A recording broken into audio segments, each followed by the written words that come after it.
क्या आपने अपनी जिंदगी में किसी ऐसे बंदे को देखा है जिस पे किस्मत इस कदर मेहरबान हो कि वो जिस चीज को हाथ लगाए वो सोना बन जाए। आज इस वीडियो में मैं आप लोगों को ऐसे ही बंदे से मिलवाता हूं। इस बंदे का नाम है बिल मॉर्गन, जो कि ऑस्ट्रेलिया से हैं। एक बार उनका भयंकर एक्सीडेंट हो गया था। जब उन्हें हॉस्पिटलाइज किया गया तो डॉक्टर्स ने उन्हें मृत घोषित कर दिया, लेकिन किस्मत का खेल देखिए, 14 मिनट बाद ही उनकी सांसें चलने लगी। अपने सर्वाइवल को सेलिब्रेट करने के लिए फिर उस बंदे ने स्क्रैच कार्ड खरीदा और जैसी स्क्रैच कार्ड को स्क्रैच किया उस पर $27,000 की कार जीत गया।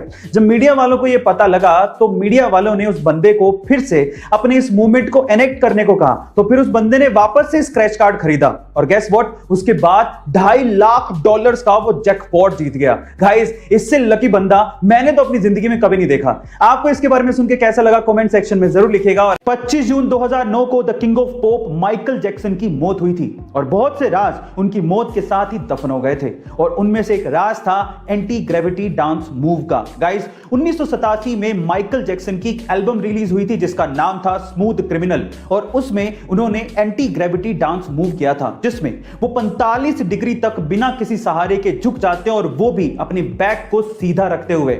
जब ये एल्बम रिलीज हुई थी तो लोगों को विश्वास ही नहीं हुआ, तो फिर एमजे ने यही डांस मूव एक लाइव शो में परफॉर्म करके दिखाया तो लोगों के होश उड़ गए। गाइस, बाद में बहुत से लोगों ने इसे एक ट्रिक कहा, लेकिन आज भी वो डांस मूव किसी के बस की बात नहीं है।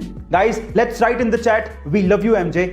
इंग्लिश में कई चीजों के नाम इतने वियर्ड हैं कि जिसे सुनने के बाद आप अपनी हंसी रोक ही नहीं पाओगे। कैसे? एग्जाम्पल देता हूं। जैसे कि इंग्लिश में ह्यूमंस के ग्रुप यानी कि इंसानों की टोली को मोब या क्राउड कहा जाता है, वैसे ही क्या आप जानते हैं कि उल्लुओं की टोली को क्या कहा जाता है? उल्लुओं की टोली को इंग्लिश में पार्लियामेंट कहा जाता है। इसी तरह से वाइल्ड बीस्ट की टोली को कंफ्यूजन, जिराफ की टोली को टावर, राइनोस की टोली को स्टबर्ननेस और पांडास की टोली को एम्बैरेसमेंट कहा जाता है। अब इन्हें इनाम क्यों दिए गए आप लोग चैट सेक्शन में जरूर लिखिएगा। जब किसी लड़की या महिला को कोई घूर रहा होता है तो वो लड़की या महिला अपने कपड़ों को ठीक करने लगती है। वो ये सोचने लगती है कि कहीं से कुछ दिख तो नहीं रहा, उसने कुछ गलत तो नहीं पहन लिया। वो अपने आप को दोषी मानने लगती है।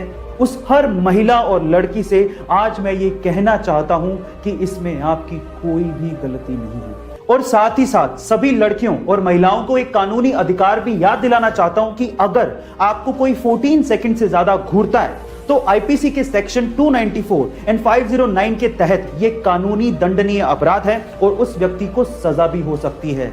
Guys, stop teasing and raise voice against it.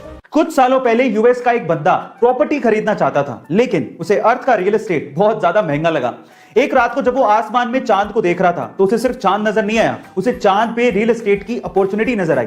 Actually 1967 space entity जिस पे दुनिया के लगभग सभी देशों ने साइन किया है, उस पे ये लिखा हुआ है कि किसी भी देश या उसी सरकार का हमारे सोलर सिस्टम के सेलेस्टियल बॉडीज पे कोई अधिकार नहीं होगा, लेकिन उस पे किसी इंसान का जिक्र नहीं है। इसीलिए इस बंदे ने यूएन को एक लेटर लिखा और अपने आप को मून का ओनर घोषित कर दिया। वहां से कोई ऑब्जेक्शन आया नहीं तो इसने सोचा कि मुझे अप्रूवल मिल चुका है और तब से लेके आज 41 सालों तक वो और उसका बेटा क्रिस मून पे प्रॉपर्टीज सेल कर रहे हैं और वो लोग मून के 200 मिलियन एकड़ के मालिक हैं और वो भी $0 में। गाइस, अगर आपको मून पे प्रॉपर्टी खरीदनी है तो आपको इनसे कांटेक्ट करना पड़ेगा। आपको ये इंफॉर्मेशन कैसी लगी चैट सेक्शन में जरूर लिखिएगा। महाराष्ट्र के नासिक से कोरोना वैक्सीन को लेके एक अजीब सा वाकया सामने आया है।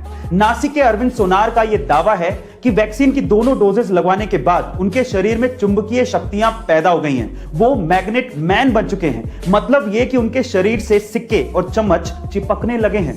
पहले तो उन्हें लगा कि शायद पसीने की वजह से होगा, लेकिन नहाने के बाद जब उन्होंने फिर से ट्राई किया तो सिक्के और चम्मच फिर से वैसे ही चिपकने लगे। पर साथ में अरविंद सोनार ने यह भी कहा कि वैक्सीन लगवाने के बाद उन्हें किसी तरह की कोई प्रॉब्लम नहीं हुई थी।